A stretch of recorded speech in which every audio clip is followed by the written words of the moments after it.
ओम शांति। आज 14 तारीख की मुरली। आज बाबा कहते मीठे बच्चे, कर्म अकर्म विकर्म की गति को ध्यान में रखते हुए इन कर्मेंद्रियों से कोई भी पाप कर्म नहीं करना। दे दान तो छूटे ग्रहण।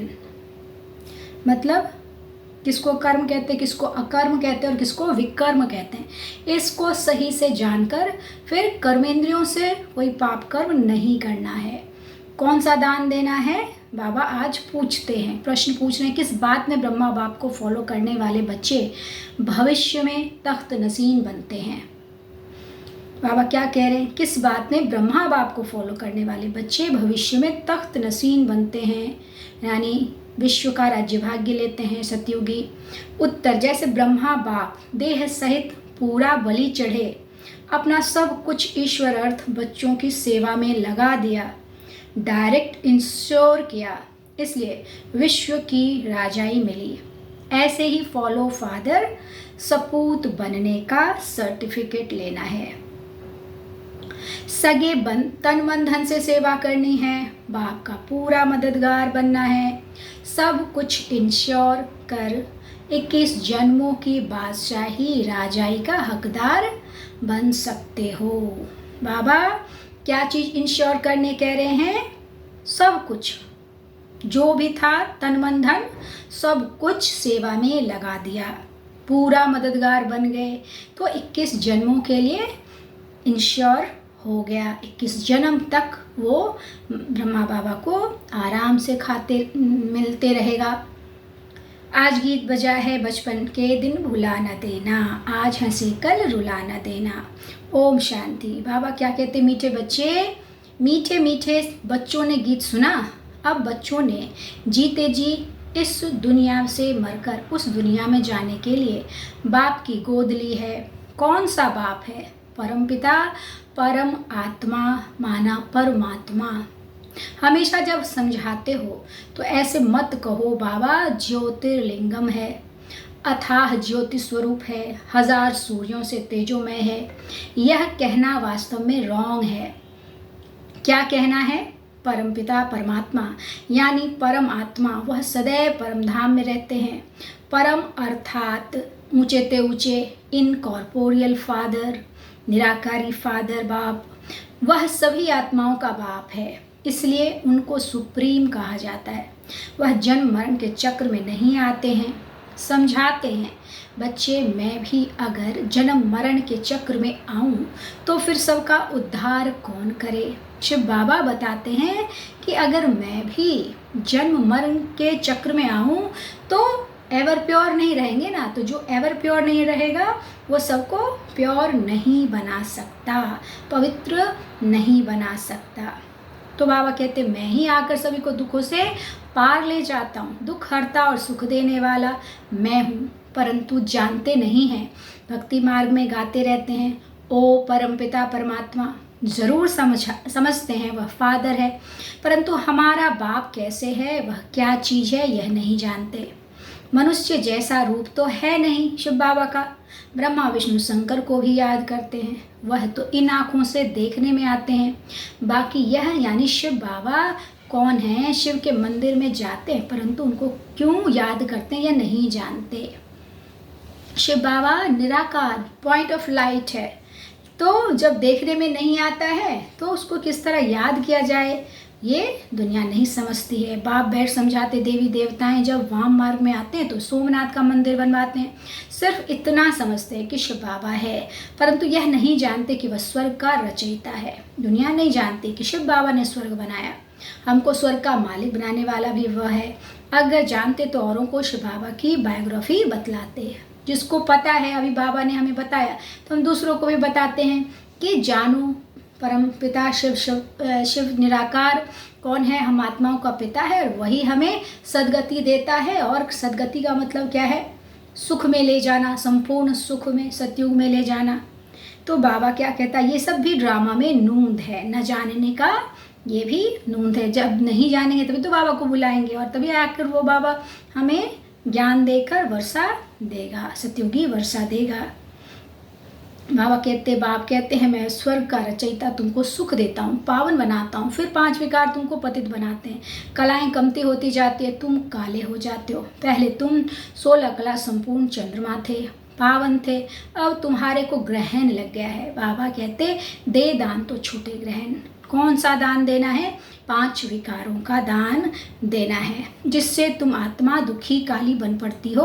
बाप कहते मैं तुम ब्राह्मणों का बाप हूँ, हे ब्राह्मणों तुम्हारे पास जो यह 5 विकार हैं यह मुझे दान में दे दो तो ग्रहण छूटे। आज के दान देकर फिर कभी उनसे कुछ नहीं करना। बाबा क्या कहते माया के तूफान तो बहुत आएंगे, बहुत क्रोध आएगा, बहुत लोभ मोह जिसका जो कमी कमजोरी बहुत हावी होगा, लेकिन कर्मेंद्रियों से क्रोध आदि करने से पाप हो जाएगा। मुंह से गलत बोला, गलत खाया, गलत देखा या देखकर वर्णन किया या क्रोध किया, मारा गाली किया, कुछ भी किया, गलत चीज़ किया, तो बाबा कहते वो फिर तुम्हारे सर पर बोझ हो जाएगा, पाप हो जाएगा। कर्म विकर्म की गति भी तुमको समझाता हूँ। तुम्हारा कर्म विकर्म नहीं बनना चाहिए। मैं तुम बच्चों को विकर्माजीत बनाता हूँ, तुम्हारा कर्म विकर्म नहीं बनना चाहिए। बाबा कहते यह तो राहु का ग्रहण है ना, दे दान तो छूटे ग्रहण। बाप कहते मेरे मीठे बच्चे यह 5 भूतों का दान दो, इसमें पैसे आदि की तो कोई बात नहीं, यह तो बाप है, तुम सगे बच्चे हो। बाप को तो सगे बच्चों को मदद करनी ही है।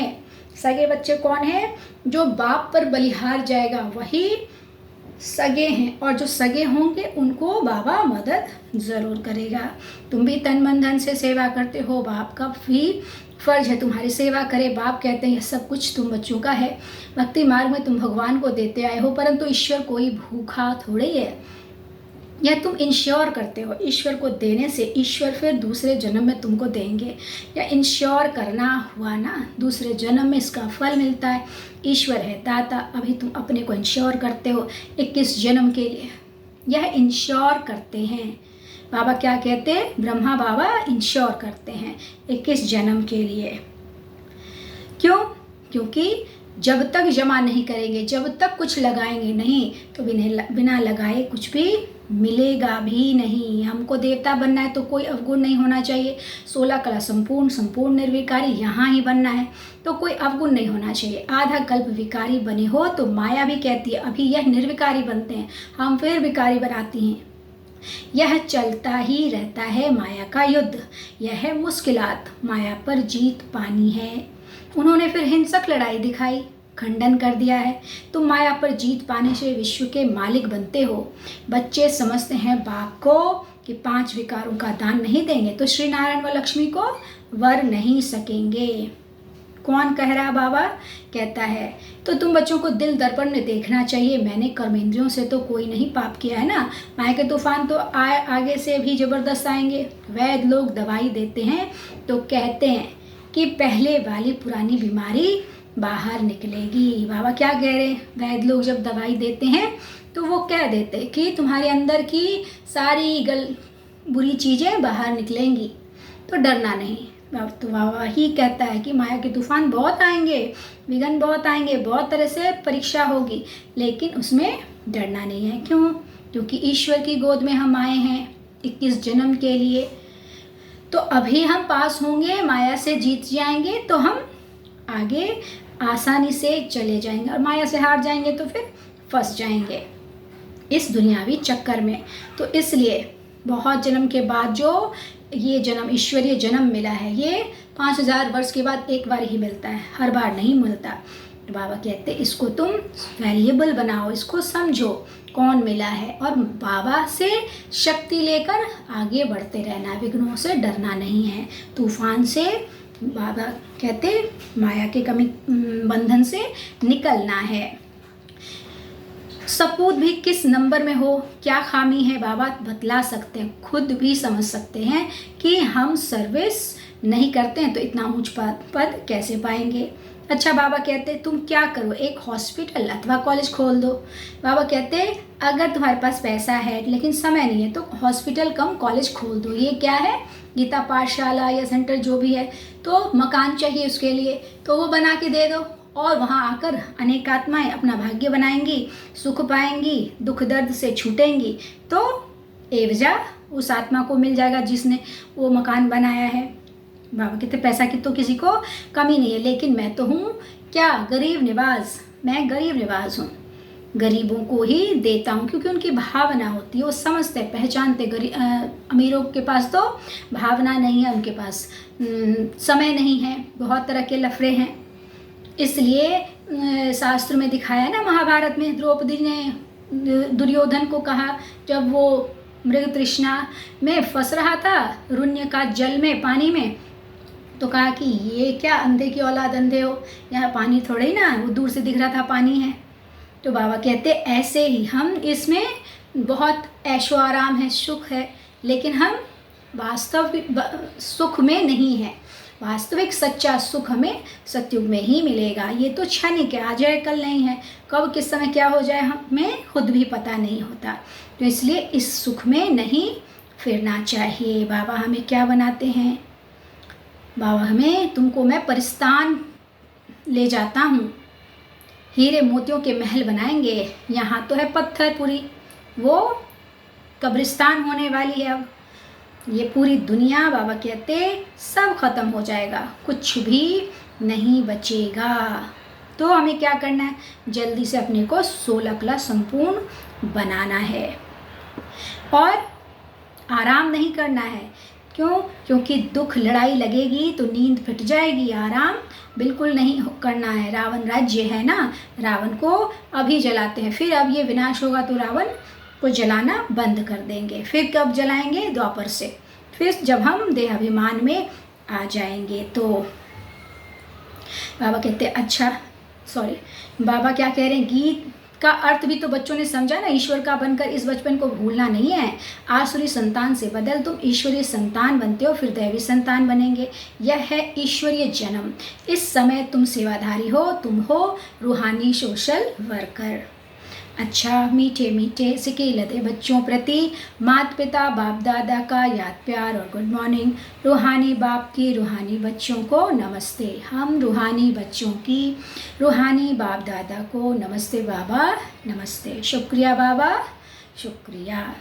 धारणा के लिए मुख्य सार है, पहला, ईश्वरीय जन्म ले कोई भी अकर्तव्य नहीं करना है, सपूत बच्चा बनना है। अब गुण निकाल देवताई गुण धारण करने हैं। दूसरा, खुदाई खिदमतगार बन, रूहानी सेवा से सबको आप समान बनाना है। 3 पैर पृथ्वी लेकर रूहानी हॉस्पिटल व कॉलेज खोल देना है। तन मन धन से पूरा मददगार बनना है। आज का वरदान है, कर्म योगी बन, हर कार्य को कुशलता और सफलता पूर्वक करने वाले, चिंता मुक्त भव। कर्म योगी बन, हर कार्य को कुशलता और सफलता पूर्वक करने वाले, चिंता मुक्त भव। कई बच्चों को कमाने की, परिवार को पालने की चिंता रहती है, लेकिन चिंता वाला कभी कमाई में सफल नहीं हो सकता। चिंता को छोड़कर कर्मयोगी बन काम करो, तो यहाँ जहाँ योग है वहाँ कोई भी कार्य कुशलता और सफलता पूर्वक संपन्न होगा। अगर चिंता से कमाया हुआ पैसा आएगा तो भी चिंता पैदा करेगा। योग और योग युक्त बन, खुशी खुशी से कायम कमाया हुआ पैसा खुशी दिलाएगा, क्योंकि जैसा बीज होगा वैसा ही फल देगा। बाबा कहते चिंता से और चिंतित हो, दुखी हो, बीमार में ग्रस्त हो जाएंगे, काम भी नहीं ढंग से कर पाएंगे और जो पैसा आएगा वो भी दुख में जाएगा। लेकिन खुशी खुशी से जो काम करेंगे, ये सोच के करेंगे ये मेरा फर्ज है, जो मिल रहा है उसको मिलना तक तो ठीक है, लेकिन उसको कितना अच्छा से कर सकते हैं ये अपना एफर्ट लगाना चाहिए और खुशी से करना चाहिए। बाबा की याद से करना चाहिए कि बाबा ने मुझे ये दिया है कार्य, तो मैं इसको कितना अच्छा से करूं, तो उसमें बहुत वृद्धि होती है, खुशहाल जीवन भी होगा। आज का स्लोगन, सदा गुण रूपी मोती ग्रहण करने वाले होली हंस बनो, कंकड़ पत्थर लेने वाले नहीं, सदा गुण रूपी मोती ग्रहण करने वाले होली हंस बनो। अच्छा, ओम शांति।